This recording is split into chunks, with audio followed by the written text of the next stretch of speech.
Well, here's the interesting thing. Now, we talked privately just before this interview about a man named Bill Cooper down in New Mexico, who they an old friend of mine. Yeah, they murdered Bill. And one of the things I noticed when I read Bill's work yesterday, and Eustace, I apologize, it was yesterday for the first time. Really? Yes, it was. I've only been doing this stuff for a year, Eustace. Oh, I see. And now here's the interesting thing. My research brought me to where I am today with this knowledge, independent of both yourself and Bill Cooper. In other words, all three of us came to the same conclusion independently. Well, that's very good. And well, it is very good. Have too. I mean, it's irrefutable that I arrived at the Zionists based upon my research. And when I read Bill Cooper's work, it was almost identical to what I believed. And I said, this man years ago was brought to the same conclusions I've been brought to, and I'm wondering how come Bill couldn't get traction back in that time. And we know they murdered him, but what was the real reason they got rid of him? Is it because he was starting to get an audience for his information? He was getting an audience, and he was well respected, and he was building a reputation. Bill was a hard worker, and he worked all the time. He and I were in London together for a meeting some years ago, and we had a great time over there. Well, the last time we were on the radio together, we discussed Ben Friedman, and we discussed Myron Fagan. Oh, yes. But they're really wonderful researchers to set up for the truth. They don't necessarily tell the details of present-day America and present-day what things that are happening in the world. So what do you think is going on right now? Are they interested in a government centered out of Israel, out of Jerusalem? Oh, that's the idea. That's what the state of Israel is set up for. That's the ancient crossroads of the world. And of course, we have our troops now in ancient Babylon, back at Baghdad, which is everything is coming full circle right now. Well, the interesting thing they said in Bill's book was that, and this is where it parallels with my research, it comes down to a group of rabbinical handlers working around a figurehead Messiah. Oh, yes. And that's exactly what Bill said years ago. And that's the place we've been brought to as well. And when I came to that conclusion, I thought it was so outlandish and so ridiculous that I couldn't even start to fathom what that was the actual facts. And I started really investigating those facts. And yes, in fact, it comes out of the Ashkenazi Jewish sect, and it comes out of the beginnings were, I guess, in the Frankist era, but have moved along through time into a very Kabbalistic and very it's a Talmudic tradition and a Zohar tradition. Am I right? Oh, exactly. And it's based on numerology and all sorts of Kabbalistic tricks.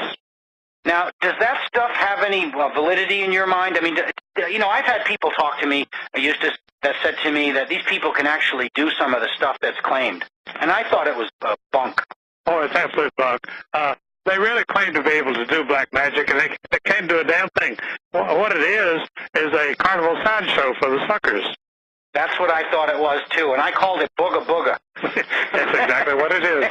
So, what they try to intimidate people into believing that they can do all this black magic, and it's not true. They've never been able to do it. If they had, we wouldn't even be here.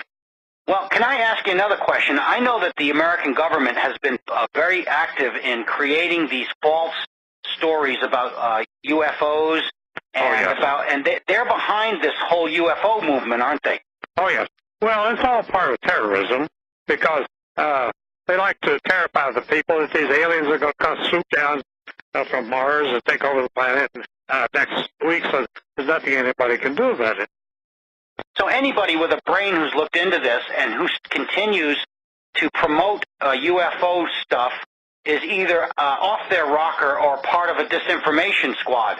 Well, my audience used to ask me if I'd ever seen a UFO, and I said, no, I have never seen one, and neither has anyone else. I love you, Eustace. You're the best. You know something, Eustace? You and I have parallel thoughts here. I mean, everything. And what I've been doing, trying to get people away from some of the sites that UFO stuff is on, have been mixing some truth with their UFOs. In other words, they're putting UFO information along with some accurate information to create a straw man system where they can deny the whole thing as being real. Well, that's the oldest trick of the book. Give you a little bit of sugar with the medicine, you know. Well, it seems to have worked for many people, and it works on just about everybody. Well, it hasn't worked on me. Why is that, Eustace? Well, I think you and I have a strain of native common sense that can be touched, and that's what brings us through. Well, I think you're probably right about that, because as I told you, I started my investigation a year ago knowing almost nothing, and it brought me to where I am today. And one of the things that happened when I was on the radio last week was I began to mention a group of Kabbalists, a specific group, and boy, when I did that, all hell broke loose for me and for others, and that was this group called the Chabad Lubavitch. Oh, yes. Now, what do you know about the Chabad Lubavitch? Very little, because, you know, they work behind the scenes. They stay out of sight. You only hear about the Lubavitch is up in the New York area and in Israel itself sometimes, but they don't have any public relations agents whatsoever. Are they the real guys, the real people behind the throne? Oh, yeah. They're the manipulators. They pull the strings. And even with the bankers, the banking arm is what I've discovered is that the banking arm of the Rothschilds and the banking arm of Warburg and even the Federal Reserve is the political arm, and then these rabbis are the kind of the brains behind it, or the spiritual arm. And there's kind of two camps within this hydra here. It's a two-headed hydra, I think. Oh, yes, it's a two-headed hydra. Well, they have different functions throughout the system, but they're all working. And they managed to work together. They have managed to work together, and there is truth somewhere that they've created the CFR, Council on Foreign Relations. They've created the Illuminati group. They've actually supported Freemasonry over time. But those are just sub-organizations of these people, aren't they? Oh, yeah, they're different manifestations, but they're all working toward the same goal. Now, do the people in those organizations, by and large, know the goal? I don't think any of them know anything. Council on Foreign Relations, I've never heard that anybody at the Council on Foreign Relations really knows anything about anything. Well, how could it be? Figureheads. How could it be that a guy like myself, after a year, would end up at the truth, and people who've investigated this for many years don't get there? I have to wonder if these people are actually investigating, or are they just covering up? Most is cover-ups. Because if you really investigate it, you'd be absolutely sure to find out something eventually. But these people never find out anything. CFR and Illuminati and so forth, they'll never reveal any of their discoveries to anybody. Now, here's the interesting thing too. George Bush displays all these signs of mysticism with his waving to the crowd with the devil horn thing, and he's got other the no-hide laws and all those things. Yeah. Well, what is this? I mean, this devil wave that all these elites do. Does that just does it mean anything, or is it just a Well, nonsense? I think these are sacred signals to the Gnostics, the people who know. And you can give them certain signs, and they know that you know, and that's it. And is George part of the crew, or is he one of the Noahide people? He's a Gentile, isn't he? Well, he's supposedly a Gentile, but he's related to the British throne. And it's pretty well established that his family has been in occult operations for 500 years. Well, because he's involved in that, does that make him eligible to be spared by these organizers when they bring the curtain down on what goes on? When things get to a certain stage, nobody's going to be spared. They have to get rid of everybody. And who's going to be left standing? Just the Jewish group? Just the insiders, the real insiders. You see, I've told my audiences for years that the Harriman family was lackeys of the Rothschilds, and that the Bush family was lackeys of the Harrimans. And that's the whole story. These are just lackeys. They don't matter. They'll get rid of them anytime they feel like it. Yeah. Well, I wonder sometimes, Eustace, I've got over 150 files out on the internet, Many of them touch the truth very, very pointedly. And does that insulate me in any way from their attack, or at least a little bit? It does somewhat. You see, people used to wonder why I was killed years ago because I exposed the whole Federal Reserve racket. And the answer was, if they killed me, they said that I'd already put the word out. If they killed me after the fact, it would only publicize my work even more. Well, I've come to that conclusion as well here because... Yeah, there's a certain insulation that you get from that. So it's just as well to take a very forward position and hold it. Well, I know that holding it is the key here, and I also know that I've actually grown in numbers from leaving Genesis and actually shrinking, and that's an interesting fact because I believe the country and the world are hungry for these facts. Oh, everybody's hungry for the facts. That's the reason that my books lasted over everybody, because nobody else was telling the truth. They were giving them little glimmers of the truth, but you can't live on glimmers. You got to have the whole truth. And that's what I always try to give people. Well, you can trust me, Eustace, to do the whole deal because certainly. You know what?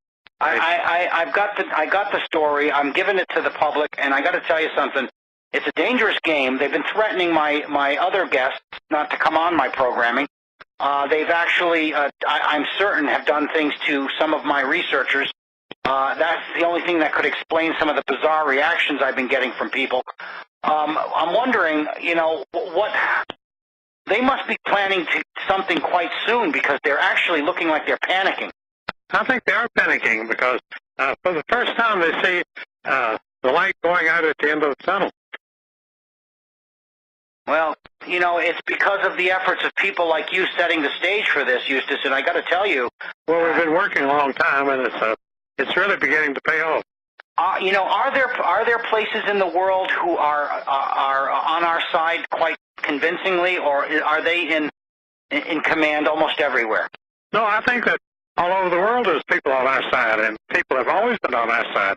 That's why America's always been a beacon light of freedom to the entire world, because everybody knew, and they never questioned it, that this is the land of liberty. And that's why the Zionists had to come over here and take it over. Well, they have, haven't they, though? They've done us in, haven't they? They've done us in, but if we survive this, we can survive anything. Well, I know that their plans are to eliminate massive numbers of people. They have a population reduction strategy because we are considered Esau or Goyim, and we are less than these people. And yes. Is that their goal? Oh, yes, that's animals.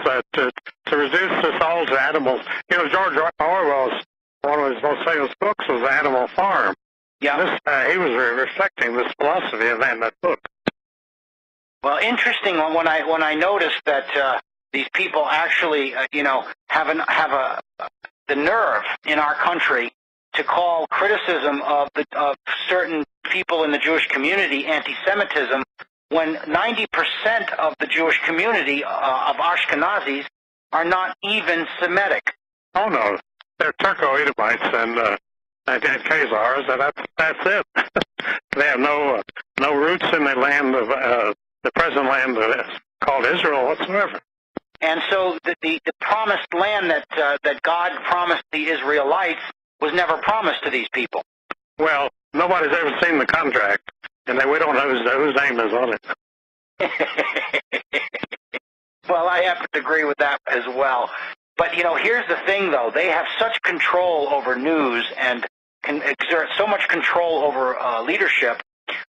What is your guess on how they've been able to do that? My guess is, and maybe you can mirror this or expand on it, is they have used, they could get people compromised early in their careers. Let's say... Oh, yeah, it's called a Panama, after the Panama Canal. They involve you in a scandal early in your career, and then they control you the rest of your career. And it could be sexual, it could be financial, it could be anything, but it could be anything, yeah. But the way they control it now, they're into everything. It's sexual, and it's alcohol and drugs and everything. They do it all.